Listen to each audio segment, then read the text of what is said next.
ಅನ್ಯ ಸಭಾಪತಿಗಳ ಅವಕಾಶಕ್ಕಾಗಿ ಧನ್ಯವಾದ. ಅಲ್ಲಿ ಎಲೆಕ್ಟ್ರಿಕನ್ನು ಉಪಯೋಗಿಸ್ಕೊಂಡು ಸದ್ಯಕ್ಕೆ ಒಂದು ವಾರ 10 ದಿನ ಸುಧಾರಿಸಿದರೆ ಅಷ್ಟೊತ್ತಿಗೆಲ್ಲ ಸಲೀಸಾಗಿ ಪರಿಹಾರ ಆಗ್ತದೆ ಸೂಚನೆ ಇದೆ.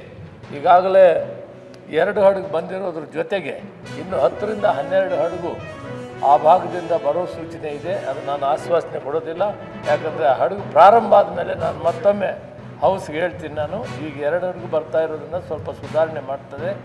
ಅಲ್ಲಿ 10-12 ಹಡಗು ಪ್ರಾರಂಭ ಆಗಿಬಿಟ್ರೆ ಇಲ್ಲಿ ನಾವು ಇದರ ವ್ಯವಸ್ಥೆ ಮಾಡೋದಕ್ಕೆ ಏರ್ಪಾಟುಗಳು ಮಾಡಿಕೊಳ್ಳೋದಕ್ಕೂ ಕೂಡ ಈಗ ಸೂಚನೆ ಕೊಟ್ಟಿದ್ದೀವಿ. ತಮ್ಮ ಮುಖಾಂತರ ಸಭಾಪತಿಗಳ ಮುಖಾಂತರ ನಾನು ಡೆಪ್ಟಿ ಕಮಿಷನರ್ಸ್ ಈಗಾಗಲೇ ಆದೇಶ ಕೊಟ್ಟಿದ್ದೀವಿ. ಎಸೆನ್ಷಿಯಲ್ ಕಮೋಡಿಟೀಸ್ ಆಕ್ಟ್ ಪ್ರಕಾರ ಆಕ್ಷನ್ ತಗೊಳುತ್ತೆ. ಕೆಲವರು ಪ್ರಸ್ತಾಪ ಮಾಡಿದರು ರೋಡಲ್ಲಿ ಸಿಲಿಂಡರ್ನ ಡಬಲ್ ಬೆಲೆಗೆ ಮಾರ್ತಾರೆ ಅಂತ. ಕಮಿಷನರ್ ಕೂಡ ಈಗಾಗಲೇ ನಾವು ಪೊಲೀಸ್ ಕಮಿಷನರ್ ಕೂಡ DGP ಅವ್ರಿಗೂ ಕೂಡ ಹೇಳಿದ್ದೇವೆ.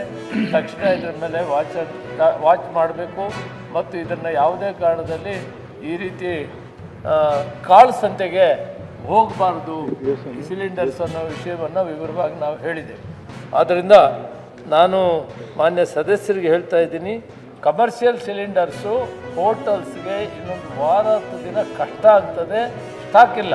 ಇವತ್ತು ಅದಕ್ಕೆ ಕಡಿಮೆ ಸ್ಟಾಕ್ ಇದ್ದರೆ ಸ್ವಲ್ಪ 20-25% ಕೊಡೋಕ್ಕಾಗ್ತದೆ. ಅವ್ರು ಹೇಳಿದ್ರು ಸ್ಟಾಕಲ್ಲಿ ತೀರಾ ಅವಶ್ಯಕತೆ ಇರುವಂಥ ವಿಷಯಗಳೇನಿದೆ ಅವಕ್ಕೆ ನಾವು ಕೊಡ್ತೀವಿ ಅಂತ ಆಶ್ವಾಸನೆ ಕೊಟ್ಟಿದ್ದಾರೆ. ಅದು ಕೊಡ್ತಾನೂ ಇದೆ. ಇವತ್ತಿನಿಂದ ಹಾಸ್ಟೆಲ್ಗೆ ಎಲ್ಲಿ ಪ್ರಾಬ್ಲಮ್ ಇದೆ ಅವೆಲ್ಲಕ್ಕೂ ಕೂಡ ಕೊಡ್ತಾ ಇದ್ದಾರೆ. ಆಮೇಲೆ ಆಟೋಗಳಿಗೆ ಈಗ ಬೆಂಗಳೂರಲ್ಲಿ ಆಟೋಗಳ ವಿಷಯದಲ್ಲಿ ಕೂಡ ಅವಕಾಶ ಮಾಡಿಕೊಡ್ಬೇಕು ಅಂತ ಹೇಳಿದ್ದೀನಿ. ಮೊನ್ನೆ ಡಿಸೋಜ್ ಅವರು ಇದರಲ್ಲಿ ಕೇಳಿದ್ದಾರೆ, ಇಲ್ಲಿ ನಮ್ಮ ಮಂಗಳೂರು ಕಡೆ ಅಲ್ಲಿ ಕೂಡ ಎಲ್ಲಿ ಆಟೋ ಗ್ಯಾಸ್ ಉಪಯೋಗಿಸುವಂಥದ್ದರೆ ಅಲ್ಲಿ ಕೊಡೋದಕ್ಕೆ ನಾನು ಸೂಚನೆ ಕೊಡ್ತೀನಿ. ಯಾಕಂದರೆ ಬೆಂಗಳೂರಲ್ಲಿ ಕೊಡೋಕ್ಕೆ ಮಾಡಿದೆ.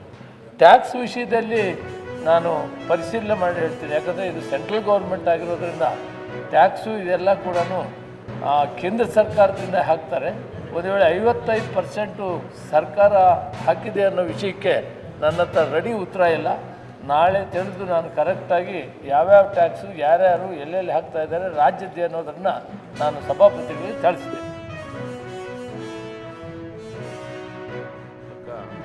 ಹೊಲಿಗೆ ಯಂತ್ರವನ್ನು ಅಲ್ಲಿ ಅದಾದಮೇಲೆ 23-24ರಲ್ಲಿ ಅನುಷ್ಠಾನ ಬಂದಿದೆ. ಯಾಕೆ ಮಾಡಿಲ್ಲ ಅಂದರೆ ನಾವು ಕ್ರಿಯಾಯೋಜನೆಯಲ್ಲಿ ಅಂದರೆ ಇಟ್ಕೊಳ್ಳಿಲ್ಲ. ಹೊಲಿಗೆ ಯಂತ್ರ ನಮಗೆ ಡಿಮ್ಯಾಂಡ್ ಜಾಸ್ತಿ ಇದೆ. ಹೊಲಿಗೆ ಯಂತ್ರದ ಅದನ್ನು ಕ್ರಿಯಾಯೋಜನೆ 23-24 ನಾವು ಮಾಡಲ್ಲ, 24-25 ಮಾಡಿದ್ದೀವಿ. 25-26 ಈಗ ಟೆಂಡ್ರ್ ಕರೆದಿದ್ದೀವಿ.